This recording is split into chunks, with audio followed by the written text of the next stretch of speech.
অর্থ পাচারকারীদের ধরতে প্রয়োজন রাজনৈতিক সদিচ্ছা। পিআরআই আয়োজিত সেমিনারে একথা জানান বক্তারা। তুলে ধরা হয় মূল্যস্ফীতি নিয়ন্ত্রণ ও সামষ্টিক অর্থনীতিতে সুশৃঙ্খলা সুসংহত করতে কেন্দ্রীয় ব্যাংকের ক্ষমতা বাড়ানোর গুরুত্বও। আর্থিক খাতের সংস্কার নিয়ে নানা মহলে চলছে চুলচেরা বিশ্লেষণ। সামষ্টিক পরিস্থিতির উন্নয়নে নজর বাড়ানোর কথা উঠে আসছে অর্থনীতিবিদ ও বিশ্লেষকদের কাছ থেকে, যেখানে অন্তর্বর্তী সরকারের সমালোচনা আর প্রশংসা দুটোই চলছে সমান তালে। এমনই পরিস্থিতিতে অর্থনীতির গতি প্রকৃতি তুলে ধরতে গবেষণা সংস্থা পলিসি রিসার্চ ইনস্টিটিউট পিআরআই এর আলোচনায় উঠে আসে রিজার্ভ, রেমিটেন্স, মূল্যস্ফীতি সহ গুরুত্বপূর্ণ সূচকগুলোর বর্তমান অবস্থা, যেখানে ব্যবসায়ীদের বিনিয়োগ অনীহা নানা অনিশ্চয়তার কথা তুলে ধরেন বক্তারা। সমালোচনা করেন ব্যাংক, বিমা খাতের উপর চাপিয়ে দেয়া নীতিরও। 8.2% is still a high inflation, which is why এখনো সাধারণ মানুষ is facing a lot of hardship.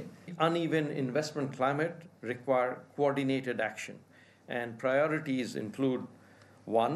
Strengthening revenue mobilization and tax administration.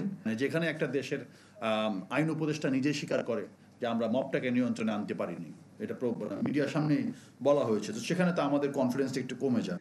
তবে বাংলাদেশ ব্যাংকের সাবেক গভর্নর প্রশংসা করেন অন্তর্বর্তী সরকারের নানা কার্যক্রমের। এনবিআর সংস্কার, পাচার হওয়া অর্থ উদ্ধারে তৎপরতা সহ নানা কর্মকাণ্ডে সতর্কতার সাথে এগোনোর পরামর্শ দেন তিনি।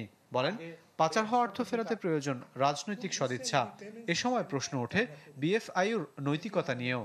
বিএফআইউর ক্ষেত্রে আপনি দেখেন, এই প্রত্যেকটা জায়গায় দুর্বলতাগুলো যদি ভেতরে এবং বাইরে, জাতি হিসেবে কিন্তু আমাদের দেখতে হবে এখানে দক্ষতা, নৈতিকতার জায়গায় একটা বড় ধরনের সংকট কিন্তু দৃশ্যমান। 12-15টা worst group, worst East India কোম্পানিকে আইডেন্টিফাই করা হয়েছে অলরেডি।